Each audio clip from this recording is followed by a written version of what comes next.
Hello again everybody, and my talk today is going to be about one of the great figures from the classical world, from the late part of the Roman Empire, the man who came to be called the Emperor Constantine.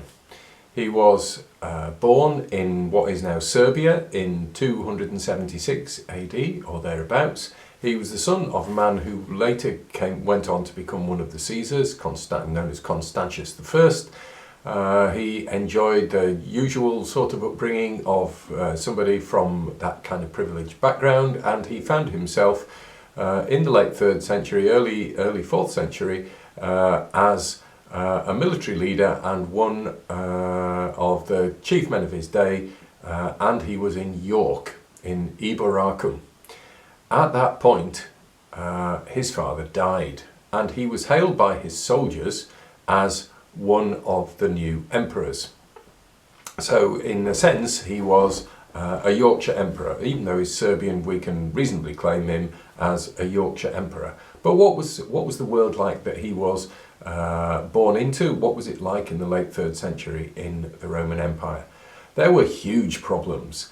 Every time I talk about this, it seems like there's huge problems, but in the late 3rd century there really were huge problems. The Roman Empire had got very big, and it was very expensive to run, both in the local services and in the expenditure on the military. The bigger empire you have, the more soldiers you need to defend the borders, and the defence expenditure within the Roman Empire was a massive drain on its resources. The expenditure on local services was also very great. If you were a town councillor, you were expected to contribute towards this, and things had reached such a point towards the end of the 3rd century that someone who was in court was sentenced to be a town councillor for a year and to have to provide all the local services, rather different from being a town councillor now. Coinage had been debased, so that there was less silver in a silver coin than there ought to have been. There was less bronze in a bronze coin. It was with base metals, and so people had started to not trust the coinage anymore and had resorted to a system of bartering, just trading goods for goods. This made the economy shrink, that made taxation revenues diminish, and so the empire was in economic crisis too. There was also a crisis in religious belief. The traditional Roman gods, the Olympians, Jupiter, Juno, Minerva and so on, they had become less popular, and there were newer religions which had started to undermine the traditional cultural and religious homogeneity of the Roman Empire. So the worship of Mithras, originally a Persian sun god, had become very popular. Isis worship, which had originated in Egypt, was pretty popular throughout the empire. Temples to Isis all over the place. The cult of the unconquered sun, Sol Invicta, was pretty popular too, and there was Christianity, which was the new kid on the block, but very, very popular, especially amongst the lower classes, amongst slaves and amongst women. So all of this was a great challenge to Rome's traditional way of doing things and thinking about things. Massive problem with inflation too. As people lacked trust in the coinage, then they wanted more coins for the same goods, and so there was a massive problem with hyperinflation. So much so that one of his predecessors, Diocletian, introduced the world's first ever budget, an edict of prices and wages. There were incursions from the edges of the empire. As the empire had got bigger, so there were incursions from the north, from Goths and Saxons. In the east, the perennial problem of the Parthians, and in the south there were problems with incursions too. The empire had got very big and its administration had got very difficult, and so effectively it was split into two halves. There was the Eastern Empire and there was the Western Empire. The Eastern Empire based in Byzantium and the West in Rome. So this meant that there were two rulers and each of those had deputies. So the title for the emperor at this point was an Augustus, and the deputies were called Caesars. So Constantine's father, Constantius I, had died in 306. He was hailed as emperor in York. There was then the question of who was going to be the senior Augustus. Was it going to be Constantine, or was it going to be an emperor called Maxentius, who was very much in the ascendancy in Rome. Constantine decided that he was going to march on Rome and it was going to be him.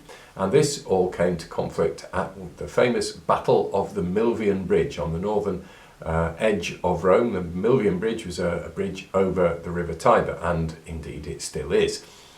So there was this battle, and according to the historian Eusebius, as told by Constantine himself, he received a vision, and before this battle he was told that if he went into battle with a flag, a vexilla, bearing the Latin inscription "In hoc vinces," in this you will win, and he got his soldiers to paint the sign of the cross on their shields, then they would be victorious against all the odds.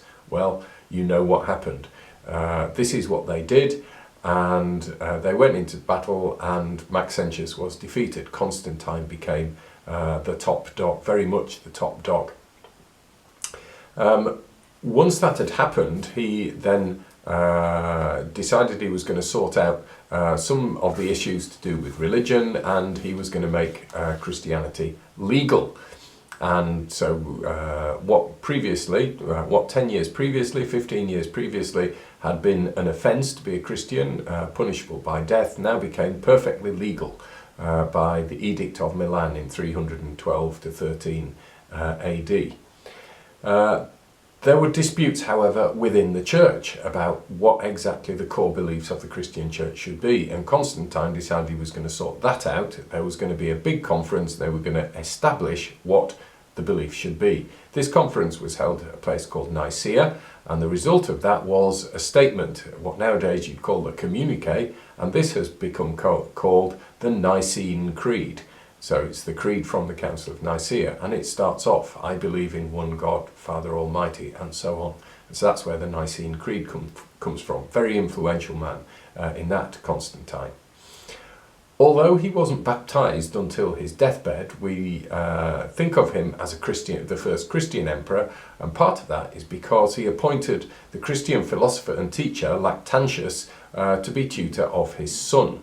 So you're not going to trust somebody that you're opposed to with the education of your son, if the argument goes.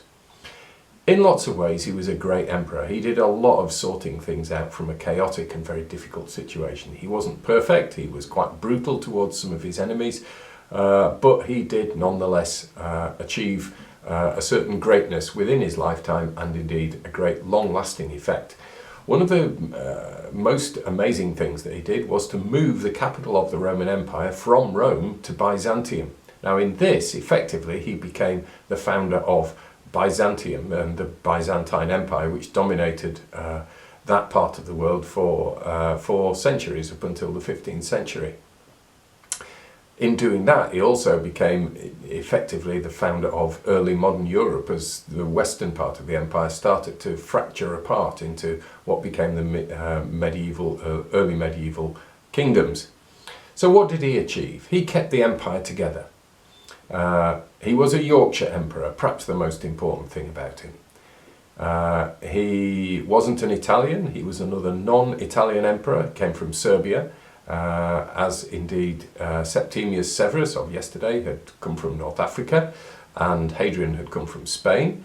Founded the Byzantine Empire, presided over very great changes in Europe, perhaps the founder of early modern Europe. He also presided over huge changes in art and architecture, but with nods to the classical past. This is commemorated in the famous Arch of Constantine, which is in Rome. In order to get the artwork ready in time, the architects and the artists for that looted some things from earlier arches, notably the Arch of Marcus Aurelius, and some other arches too, where some of the artwork got taken off other arches and put onto the Arch of Constantine. He changed the function of basilicas. They had been halls of justice, and they became the model for Christian churches, such as the one in Trier, Augusta Treverorum in western Germany and the Mosel. And although somewhat restored, as you can see, nonetheless that was a model for later Christian architecture. And most emblematically of all, really, he saw to it that a basilica was built over the tomb of St. Peter. Originally this had been where Nero's circus had been, where St. Peter probably was executed in the 1st century. Well, Constantine had the first great basilica built on that spot, and that stood for over 1,000 years and wasn't replaced until it eventually fell down and was replaced by the great basilica as it now stands, which was presided over, amongst others, by Michelangelo. So, which of those you consider great? The greatest achievement of Constantine? There's a lot to choose from. As you will have gathered, I think Constantine, despite some reservations, was a pretty cool guy.